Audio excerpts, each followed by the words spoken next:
Well, hello and welcome to I Love Gay Today.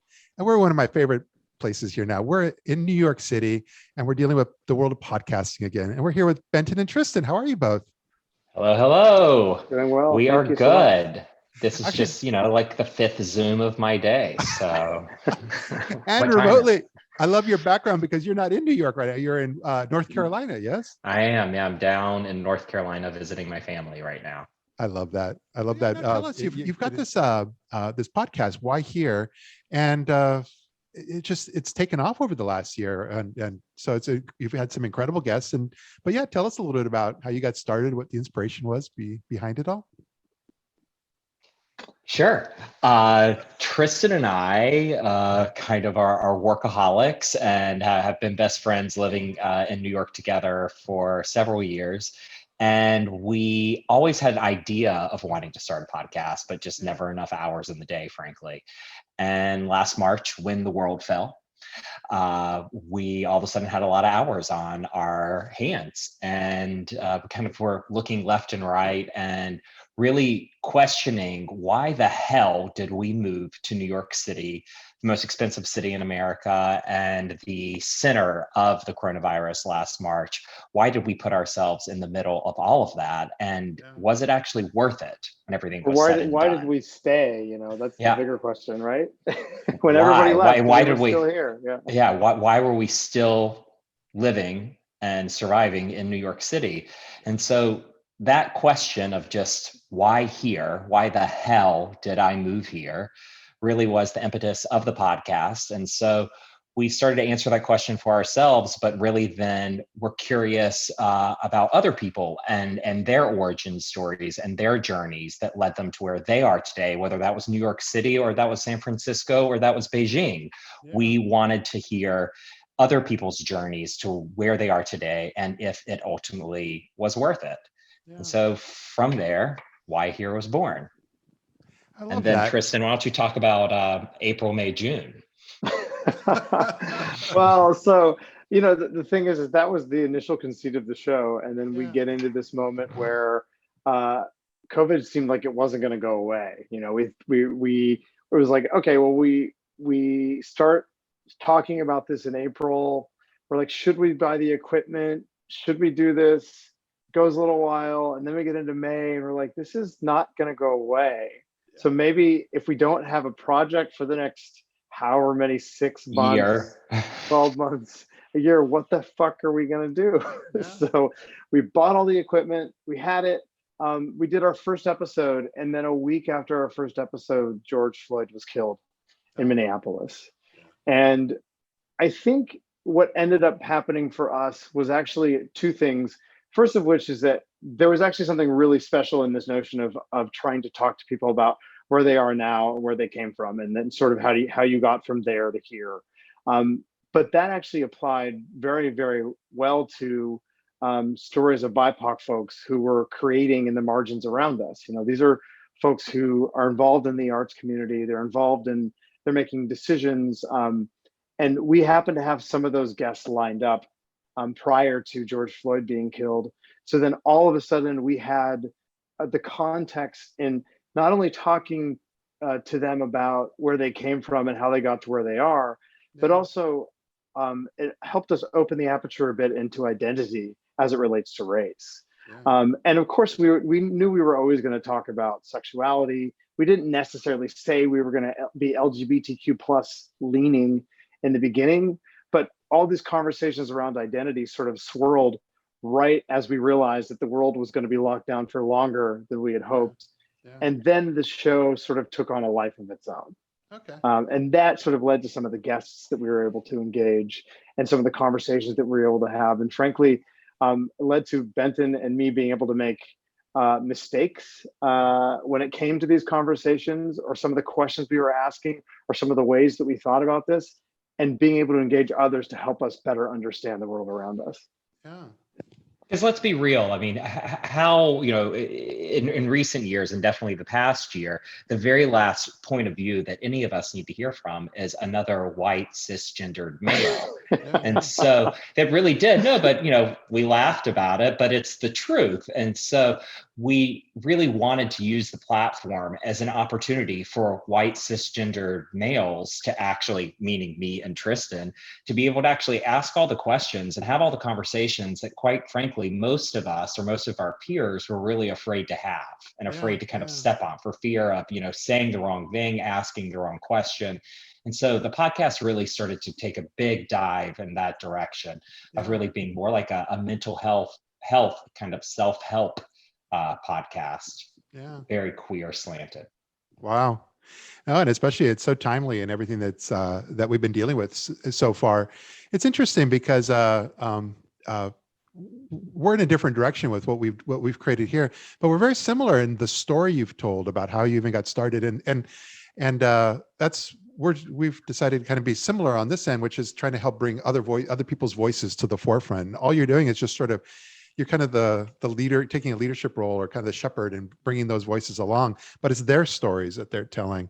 And what I thought was really interesting was when I was reading from your website, and you're talking about that one of your very first folks you interviewed, that it was that whole idea about being able to relate to other people, LGBTQ people, through this common identity, through this thing that we have that we share, that we're able to find common stories and like you said, family and love and all things in between. And what is interesting, because we've also had that same kind of viewpoint on life, and so when you combine those together, it's inspiring to see what you guys have created. And you've got some wonderful people that have come on, such as Wilson Cruz and so forth, that have been able to share some of their story with you guys.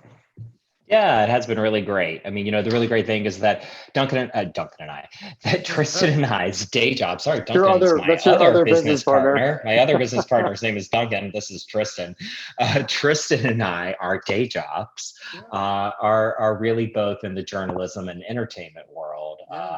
Tristan is a journalist, and I'm a Broadway casting director. And so those two worlds really kind of are the perfect secret sauce in terms of legitimizing us from a journalism perspective. Say hello to Tristan, and connecting us to people in the entertainment industry. Say hello to me. And so, we've really gotten to interview some of, frankly, our childhood idols, getting to speak to people like Rosie O'Donnell or Rufus Wainwright or Wilson Cruz. Are the people that really, for us, really shaped us as queer kids. They were really some of the first folks that came out into the mass market as openly queer and openly proud and openly controversial. And so to be able to talk to them, 20 years later, and hear their journey and hear what was going on in their minds in the 90s when all of that was happening, and where they are now, and frankly, how they look back on it now, has been so rewarding and so illuminating for us. Yeah. And from in the world that you're in, you were also able to interview Darren and Liz from Scissoring Isn't a Thing, and they're also kind of in the entertainment world. That must have been fun. Yeah, and I think what's really cool about them is that, and I joke that they're sort of our lesbian soothsayers. Like they understand the world that we're in, but they're the cooler version of us. They're the cooler, different. Yeah, they're very cool. But they're kind of like the lesbian alternative, and it's just funny to hear what they do and hear what they talk about. I will say too, it's interesting. I really love to experience conversations from women on that level, because I think they're kind of in the vein of so many of those great female comedians that came before, and that there's things that women are willing to talk about now that they hadn't been for years and years and years.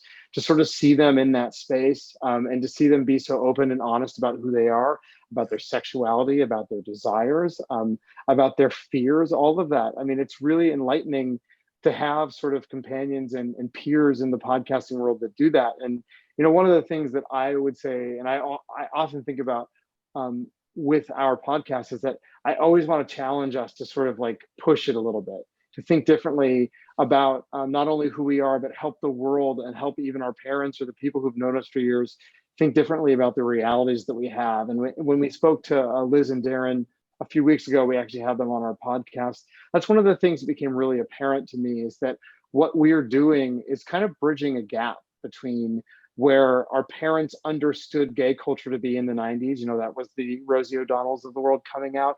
That was the Wilson Cruz being the first openly gay person to play an openly gay character on national television in the US. Everyone read about these things in People magazine, but the context was different. They didn't hear the backstory. Now they're hearing the backstory, and now there's actually an appetite for the backstory. So I think that where Liz and Darren with Scissoring Isn't a Thing, great name, by the way, Yep. and Benton and I have stepped into the world as like, we're sort of this new generation of storytellers in the queer space that isn't necessarily conforming to what the cisgendered straight world wants of a queer storyteller. We're queer storytellers telling queer stories in the mainstream. And that to me is the marker of the difference of not only who we are, but where we are in terms of these conversations. Yeah. And to be really honest, some of our most avid listeners are actually straight people. Of course, we absolutely have a queer audience for sure, and that's a given. But what is amazing is the kind of conduit or bridge that Tristan and I are able to kind of act as, in terms of inviting straight people into the conversation in a way that makes them feel welcomed and safe, and basically and heard as well, and seen. And so for that, you know, for my dad to have just like a slightly better understanding of what it means to be queer, or, you know, a high school classmate of mine, I mean, like that makes it all worth it.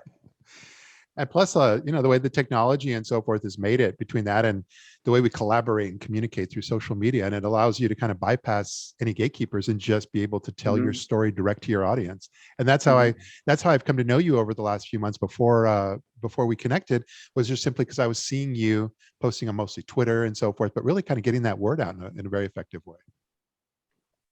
Yeah, and that game isn't easy. That social media game is not easy, you know, especially conversions. Like, sure, you know, 3,000 people might look at a single post, but at the end of the day, how many listeners does that translate into? Yeah, just 3,000 people listen to an hour-long podcast interview. Maybe not those same 3,000. But the moment you say conversions, do you guys, when it comes to the business model, whether it's, you know, driving traffic and the marketing of it, but also even potential sponsors, that's what we had Darren and Liz on. We had a panel of podcasters trying to explain some of their different business models that they've applied to their, you know, what's relatively new for most folks. Our you know, I think we've tried to think of it as a mix of earned and paid media in terms of like paid promotion. I think, you know, what we had been most concerned about in the beginning was getting a stable of content to prove that we could do it. You know, proof of concept. Now we're 33 episodes in over the course of 2 seasons. We have some A-list guests. You know, we're not just kids messing around with microphones, I think is the point. And that legitimizes us a bit with talent and interviewees, but also I think, you know, now I think in the next season we'll be more comfortable to probably go out and seek partnerships and think about it in those terms. I think we were able to give ourselves some runway because the talent is all in house. You know, we're the hosts and the producers and the editors of the podcast. It's just the two of us. We have access to a royalty-free music library via a friend, and all those things that you need to sort of get off the ground. Look, I produce podcasts in a commercial context for commercial clients in the brand advertising world. I know what 6 episodes cost. It is not what we do it for. It is hundreds of thousands of dollars. So, you know, I think that was the one thing, is I just wanted to prove that we could do it. And then once we knew we could, I think now it's time to start thinking about potential partners and sponsors. I don't think we'd ever go to a paid model. I don't think that's the point of the content that we care about giving to the world. But I think it's now we're in a place where we go, okay, next year with season 3, why don't we think about sponsorships? Why don't, you know, people do approach us, but we just haven't really felt comfortable integrating that into the show yet, because once we do it, we know we just want to keep that up. Yeah. Well, that was season 3. Anything exciting here coming along on the horizon? I mean, lots of stuff we can't talk about yet. Nothing to discuss yet, because as everyone knows in the podcast world, nothing is confirmed until it actually is published on iTunes, because there are so many roadblocks between now and then that make things unconfirmed and fall through. But we do have some really exciting guests already planned and some great new topics to discuss. And we'll be launching later in September. we're really looking forward to it. Yeah. Oh, I'm looking forward to it as well, and I'm looking forward to hopefully we'll be able to connect in the real world at perhaps an event or when next time I'm in New York here coming up soon. Yeah, And please let us know. yeah, That'd I'd be love great. that. The IRL, we do that now. And but mostly it's just I'm really glad you're able to kind of share a little of your story with our audience and let folks know exactly what you're up to. And like I said, Yeah, be sure to check us out on all the platforms at Why Here Podcast and whyherepodcast.com. Perfect. Well, thanks again for being here. Take care. Bye-bye. It feels good, so good.